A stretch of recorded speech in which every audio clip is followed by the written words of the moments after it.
The night was not like other nights in the Kingdom of Lights.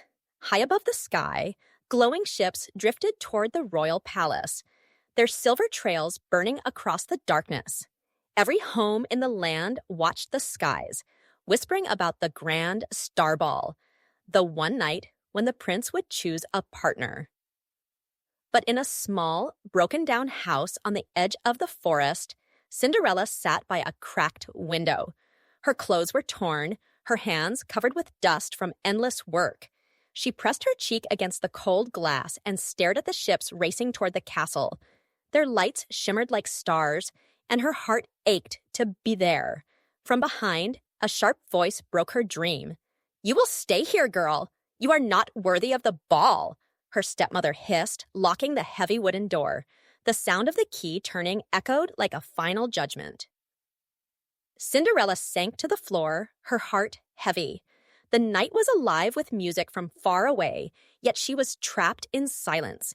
She whispered to herself, "If only for one night. If only I could see the stars up close." Then the air changed. The ground trembled softly, and thunder rolled across the hills, but it was not thunder. The sound was strange, sharp, almost like a giant heart beating in the sky. The candle beside her window flickered, and a sudden beam of blue light shot across the forest. Cinderella stood, her breath caught in her throat. She pressed her hand to the glass, eyes wide. In the trees beyond her house, a bright, humming object had landed. It pulsed with light, glowing brighter with every second, as though it was alive. And then she heard it. "Cinderella." The voice was soft, but it filled the room like an echo from another world. Her stepmother and stepsisters, laughing in the other room, heard nothing. Only she did. Her skin prickled. She looked toward the door, her heart racing. Again, the voice came, stronger now, calling her name. "Cinderella." She could not resist. Her trembling fingers lifted the iron latch, and the door creaked open. The night air rushed in, cold and sharp, but the sound outside pulled her forward. Each step she took was heavy, her feet shaking, yet something deep inside told her she had to go. The humming grew louder, wrapping around her like a song, and then she saw it. At the edge of the forest stood a figure made of glowing stardust, tall and cloaked in silver light. Its body shimmered like 1,000 tiny suns, its face hidden in shadow, yet its eyes blazed with fire. Cinderella froze. Her breath came fast, her knees weak. The figure lifted a hand, and the air itself seemed to bend. It spoke, its voice low and full of power. "I have been waiting for you." The forest fell silent. Not a bird, not a leaf moved, only the stars above seemed to lean closer, as if the whole universe was holding its breath. The silver figure stepped closer, its body flickering like a living flame made of stars. Cinderella wanted to run, yet her feet would not move. Her heart pounded in her chest. "Do not fear," the voice said, calm and deep. "I am a star guide, a traveler from beyond the skies. I walk between worlds, and I have come for you." Cinderella's lips trembled. "For me?" The figure nodded slowly, and the glow around it pulsed brighter. "Yes, child of the earth. You are not meant to live in shadows, sweeping ashes while others dance in the light. There is more in you than you know. A fire that even the stars have seen." Her eyes widened. No one had ever spoken to her this way. She had always been the forgotten one, the servant, the unwanted. Now this being, this stranger of light, spoke of destiny. The star guide raised its hand. "Tonight, the prince waits at the royal star ball. He seeks not only beauty, but a heart brave enough to lead beside him. You must be there." Cinderella's breath caught. "But look at me. I have nothing, no gown, no shoes, no carriage to take me to the palace." The guide's cloak rippled like a wave of silver light. "Then let the stars provide. In a sudden burst, light swirled around her, wrapping her in streams of glowing dust. Her torn dress lifted from her skin, burned away into the night air, and in its place formed a gown that shimmered like a galaxy. Threads of blue, gold, and silver wove together, glittering with every breath she took. It was as if she wore the night sky itself. Cinderella gasped, staring down at the flowing fabric. The gown shifted like water, every fold glowing softly, every star sewn into it alive. The star guide spoke again, its voice echoing like thunder wrapped in kindness. This gown is made from the threads of the cosmos. It will shine brighter than any jewel in the kingdom. The ground shook gently, and before her eyes a shape began to form from nothing. Starlight gathered in a circle, spinning faster and faster until it molded into a silver hover-carriage, its body smooth as glass and its wheels made of comet fire. The air hummed with power as it hovered above the ground, glowing with soft blue light. Cinderella lifted a hand to her mouth, her heart racing. Never had she seen such beauty. The guide stepped closer. Its shadow fell across her, tall and vast, like a guardian from another world. "This will take you to the palace. But listen well, Cinderella." The glowing eyes fixed on her. The voice grew heavy, each word sharp and clear. "At midnight, the power will fade. The gown will return to ashes, and the carriage will vanish. Do not forget this, or all will be lost." Cinderella nodded quickly, her chest rising and falling.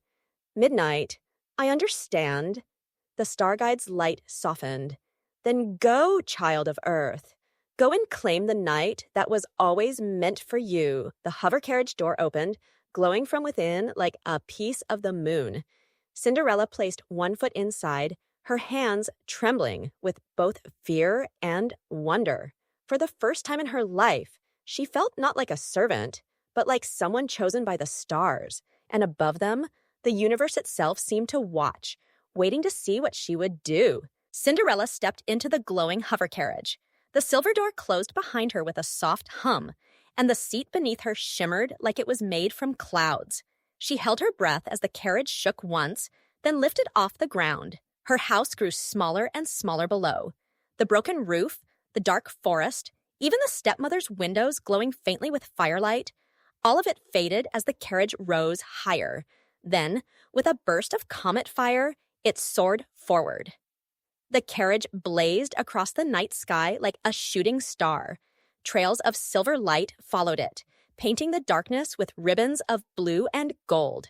Cinderella pressed her face to the window, her eyes wide with wonder. Villages passed beneath her, their rooftops shining in the glow.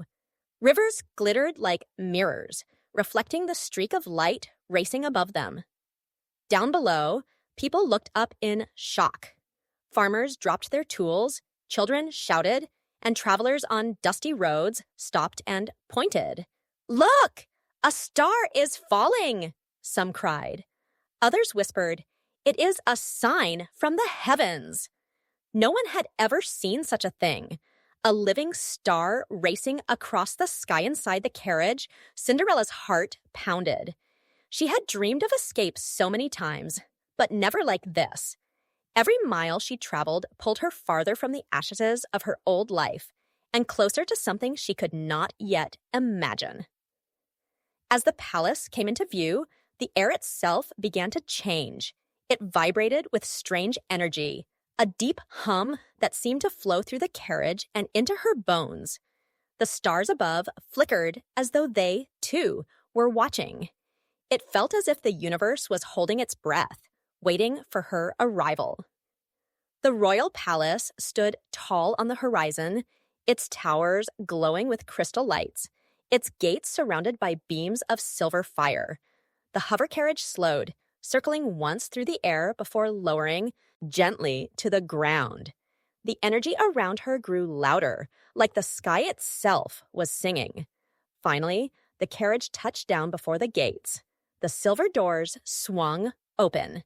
Two guards in shining armor stepped forward. Their hands went to their chests in awe, their eyes wide at the glowing carriage and the figure stepping out. They did not recognize her. To them, she was not a servant girl in rags. She was a vision from the stars. Cinderella lifted her head high, her cosmic gown flowing around her like liquid light. The guards bowed low, not daring to question her. She took her first step toward the palace doors. The night was no longer ordinary. It had become a story that even the stars wanted to hear. The great doors of the palace opened, and Cinderella stepped inside. Her breath caught. She had never seen such beauty in her life. The vast hall glimmered like the inside of a dream. Floating crystal orbs drifted through the air, glowing softly as they lit the floor in shades of blue and gold. Across the high walls, holograms of galaxies spun slowly, stars twinkling and planets drifting like real worlds. It was as if the entire universe had been captured inside the palace. Music rose, deep and gentle, like the sound of the heavens themselves. Nobles in gowns of silk and jewels turned to look at her, their eyes wide. Murmurs spread quickly. No one had ever seen such a woman. Her gown shimmered like starlight, her presence brighter than all the lights around her. At the center of the hall stood the prince. His crown glowed faintly, but it was his eyes that held the strongest light. He turned as if drawn by some force beyond his control. The moment he saw Cinderella, the noise in the room seemed to fall silent. Step by step, she walked toward him, her gown trailing waves of silver light across the marble floor. When she reached him, the music swelled, and he held out his hand. Without speaking, she placed hers in his. They began to dance. With each step they took, the ground beneath them glowed like starlight, pulsing with every movement. The crystal orbs drifted closer, spinning around them, showering them in light. Guests whispered in awe. "Who is she?" one voice said. "Where did she come from?" asked another. No one knew, yet all were drawn to her. She was not only beautiful, there was something more, something hidden yet shining within her. The prince felt it most of all. As he looked into her eyes, he saw not just a girl in a gown of stars, but a fire that belonged to humanity itself. It was as though Cinderella carried the strength of all humankind in her heart, hope, courage, and dreams brighter than any crown. His grip on her hand tightened, gentle but firm, as though he feared letting her slip away. "You are unlike anyone I have ever met," he whispered, his voice trembling, though he was a prince used to command. Cinderella said nothing. She simply smiled, her eyes shining with wonder and a touch of sorrow, for she remembered the star guide's warning: at midnight would come. But for now, she danced. For now, the universe itself seemed to move with her. The music swirled, the stars spun across the walls, and the dance seemed endless. But then, something changed. A low hum rose through the palace, deep and cold, like the sound of a machine awakening. The crystal orbs above them flickered. Their soft glow trembled, dimming for the first time that night. Guests gasped and looked around in confusion. Cinderella froze. The hum grew louder, pressing against her ears. In that moment, a voice whispered inside her mind, clear as the first time she had heard it in the forest. "Midnight approaches." It was the star guide's warning. Her eyes darted upward.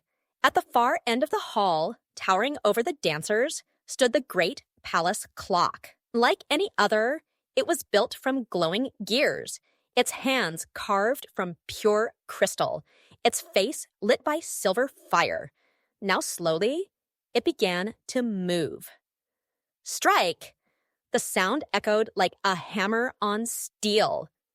"Strike!" The gears ground together, heavy and sharp. With each sound, the lights dimmed further. Shadows crawled along the walls, swallowing the spinning galaxies. Cinderella's heart pounded. She could feel the magic trembling inside her gown, sparks falling from the fabric like fading stars. The warning burned in her chest. When midnight came, everything would vanish. "I must go," she whispered, panic rising. The prince caught her hand, his voice urgent. "No, stay with me. Don't leave. I don't even know your name." His eyes searched hers, desperate, as if he already knew she was slipping away. Cinderella's throat tightened. For one moment, she wanted nothing more than to stay, to forget the warning and keep dancing. But the clock struck again, louder, shaking the floor beneath them. She pulled her hand free. "Forgive me," she whispered, and turned. Her gown blazed as she ran, each step scattering shards of silver light. The palace guests gasped, calling out in confusion, but she did not. "Stop!" She raced down the grand hall, past the glowing pillars and the flickering orbs. The prince shouted after her, "Wait, please!" His voice echoed through the chamber, but she did not look back. Through archways and winding halls she ran, the walls lit only by fire-blue torches that hissed and crackled as she passed. Her gown grew dimmer, her slippers sparking faint trails of fading starlight. Behind her, the clock struck again, its metallic voice filling the air, marking each second closer to midnight. Cinderella's breath came fast, her chest aching, but still she pushed forward. She had only one thought. She had to escape before the last strike came. Cinderella's footsteps echoed across the stone floor as she rushed through the palace gates. The hum of the great clock still struck behind her, each sound sharper, heavier, closer to the final moment. Her gown, once bright like the stars, began to dim. The glowing threads unraveled in tiny sparks, falling around her like dying fireflies. Each breath she took felt heavier, the magic slipping away second by second. Outside, the hover-carriage waited, glowing faintly under the moon. Its silver body shimmered, but its light, too, was weakening, fading with the pull of midnight. She raced toward it, but her steps faltered. The ground caught her heel, and she stumbled forward. A cry escaped her lips as one of her slippers slid from her foot. It fell to the stone path with a sharp, ringing sound. The slipper was no ordinary shoe. It shone like a shard of the cosmos itself, pure crystal, glowing softly, humming with hidden power. Even as her gown dimmed, the slipper's light remained strong, as though it carried the last spark of the stars within it. Cinderella glanced back, her eyes wide, but there was no time. She pushed herself up, heart racing, and climbed into the carriage. The moment she sat down, the doors closed and the hover-carriage lifted. With a burst of fading light, it shot upward into the night sky, leaving the palace behind. The gown around her flickered like a dying flame. Then, with a final shimmer, it dissolved into ashes, leaving her once more in her ragged dress. She wrapped her arms around herself, trembling, her heart torn between relief and sorrow. Below, the palace gates burst open.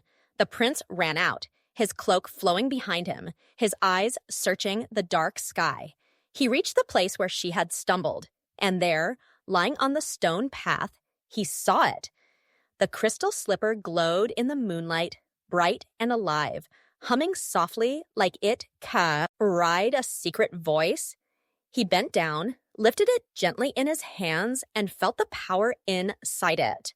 The slipper pulsed with warmth, as if it knew him, as if it was waiting for the one it truly belonged to. The prince's heart pounded. He looked to the sky where the light trail of the carriage still lingered, fading into the stars. His eyes narrowed with resolve. "She will not vanish," he whispered. "I will find her." And in his hands, the slipper glowed brighter, as though it agreed. The sun rose over the kingdom of lights, painting the skies gold. But the prince did not rest. With the crystal slipper in his hand, still glowing softly, he searched the land. Word spread quickly. The prince seeks the one who wore the star shoe. People from every corner of the kingdom came forward. They tried to slip their feet inside, but the slipper would not shine for them. Each time, its glow dimmed, almost as if it turned away in silence. The prince grew weary, but not hopeless. He knew the light had chosen someone, and he would not stop until he found her. At last, his journey brought him to the small, broken-down house on the edge of the forest. The stepmother and her daughters rushed to the prince, each eager to try the slipper. But as soon as their feet touched it, the light faded, leaving only cold glass in his hands. Then, quietly, from the shadows, Cinderella stepped forward. Her clothes were still ragged, her face weary. But her eyes held something no magic could create: courage. The prince knelt and offered the slipper. Her hand trembled as she touched it. Slowly, she slipped her foot inside. At once, the slipper blazed with light.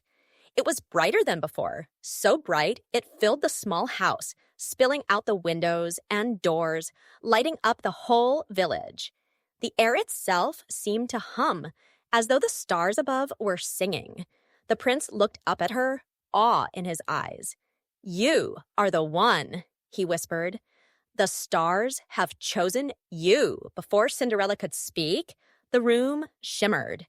The star guide appeared once more, wrapped in silver light, its voice echoing like the night sky itself. "This was never about magic alone," the being said. "It was about courage. Only a human heart brave enough to dream could unlock the stars." Cinderella's eyes widened. She thought of the ashes, the loneliness, the locked doors, and how she had still dared to hope, dared to believe something greater waited for her. She smiled, her heart steady. Her night at the ball was not just about beauty, nor about the gown of starlight. It was about what she carried inside her all along: human hope, human bravery. The star guide's light began to fade, leaving behind one final whisper in the air. "Remember this, child of Earth. No galaxy shines brighter than the human spirit." The prince took her hand, still glowing from the slipper's light. Together they stepped outside, where the sky above sparkled with stars even in daylight. The people of the kingdom gathered, their eyes wide, their hearts lifted. For in that moment, it was clear to all, the true magic was not in the stars, nor in the slipper, but in the courage of a single human heart that refused to stop dreaming. And so, under a sky alive with light, Cinderella's story became more than a tale. It became a promise that no matter how dark the night, human hope could outshine the galaxies themselves.